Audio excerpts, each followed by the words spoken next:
Hello, I'm Edward Tarte, ex-Catholic priest for 5 years in early adulthood, now an atheist, which simply means that I now find no credible evidence for the existence of any God.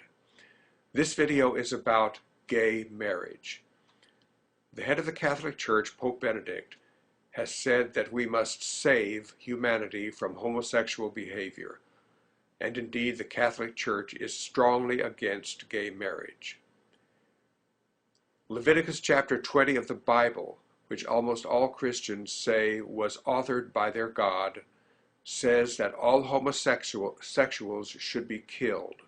Accordingly, the vast majority of fundamentalist Christians, Protestant Christians, are strongly against gay marriage. Islam prohibits homosexuality and accordingly is strongly against gay marriage. My position is that they are wrong, all of them. And in the rest of this video, I want to support my position in this way. I turn to the marvelous website friendlyatheist.com. Recently, the Friendly Atheist posted a video file of an MSNBC commentary by Keith Olbermann, originally broadcast in November 2008. The Friendly Atheist says that he finds this commentary just as powerful and relevant today as it was then. I invite you to watch it with me now. Tonight, as promised, a special comment on the passage last week of Proposition 8 in California, which rescinded the right of same-sex couples to marry and tilted the balance on this issue from coast to coast. Some parameters as preface. This isn't about yelling, and this isn't about politics, and this isn't really just about Prop 8. And I don't have a personal investment in this. I'm not gay. I am distrained to think of one member of even my very extended family who is. I have no personal stories of close friends or colleagues fighting prejudice that still pervades their lives. And yet, to me, this vote is horrible. Horrible. Because this isn't about yelling, and this isn't about politics. This is about the human heart. And if that sounds corny, so be it. If you voted for this proposition or you support those who did or the sentiment they expressed, I have some questions because truly I do not understand. Why does this matter to you? What is it to you? In a time of impermanence and fly-by-night relationships, these people over here want the same chance at permanence and happiness that is your option. They don't want to deny you yours. They don't want to take anything away from you. They want what you want, a chance to be a little less alone in the world. Only now you are saying to them, no, you can't have it on these terms. Maybe something similar if they behave, if they don't cause too much trouble. You'll even give them all the same legal rights, even as you are taking away the legal right which they already had. A world around them still anchored in love and marriage, and you're saying, no, you can't marry. What if somebody passed a law that said you couldn't marry? I keep hearing this term, redefining marriage. If this country hadn't redefined marriage, black people still couldn't marry white people. 16 states had laws on the books which made that illegal in 1967. 1967. The parents of the president-elect of the United States could not have married in nearly 1/3 of the states of the country their son grew up to lead. But it's worse than that. If this country had not redefined marriage, some black people still couldn't marry other black people. It is one of the most overlooked and cruelest parts of our sad history of slavery. Marriages were not legally recognized if the people were slaves. Since slaves were property, they could not be legally husband and wife, nor mother and child.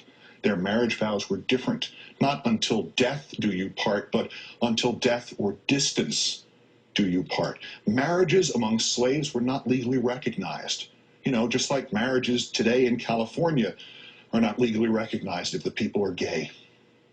And uncountable in our history are the number of men and women forced by society into marrying the opposite sex in sham marriages or marriages of convenience or just marriages of not knowing.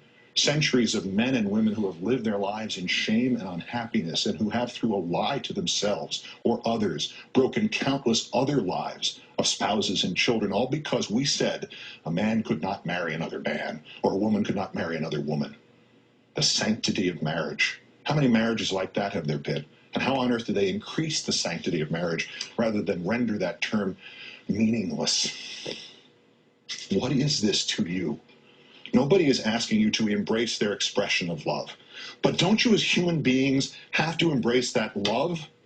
The world is barren enough. It is stacked against love and against hope and against those very few and precious emotions that enable us, all of us, to go forward.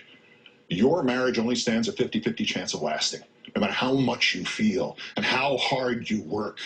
And here are people overjoyed at the prospect of just that chance and that work just for the hope of having that feeling. With so much hate in the world, with so much meaningless division and people pitted against each other for no good reason, this is what your religion tells you to do? With your experience of life and this world and all its sadnesses, this is what your conscience tells you to do?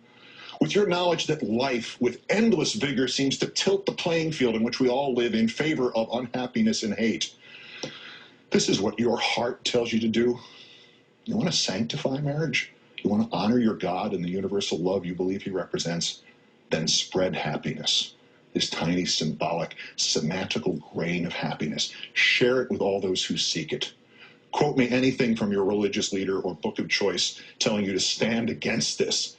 And then tell me how you can believe both that statement and another statement, another one which reads only, do unto others as you would have them do unto you. You are asked now by your country, perhaps by your creator, to stand on one side or another. You are asked now to stand not on a question of politics, not a question of religion, not on a question of gay or straight. You are asked now to stand on a question of love. All you need to do is stand and let the tiny ember of love meet its own fate. You don't have to help it. You don't have to applaud it. You don't have to fight for it.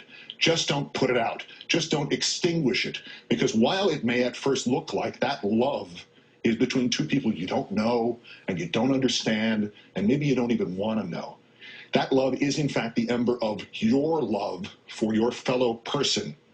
Just because this is the only world we have and the other guy counts too. This is the second time I have found myself in 10 days concluding by turning to, of all things, the closing plea for mercy by Clarence Darrow in a murder trial. But what he said fits what is really at the heart of all of this. He said, I was reading last night of the aspiration of the old Persian poet Omar Khayyam. This is what he told the judge. It appealed to me as the highest that I can vision. I wish it was in my heart. I wish it was in the hearts of all. So I be written in the book of love.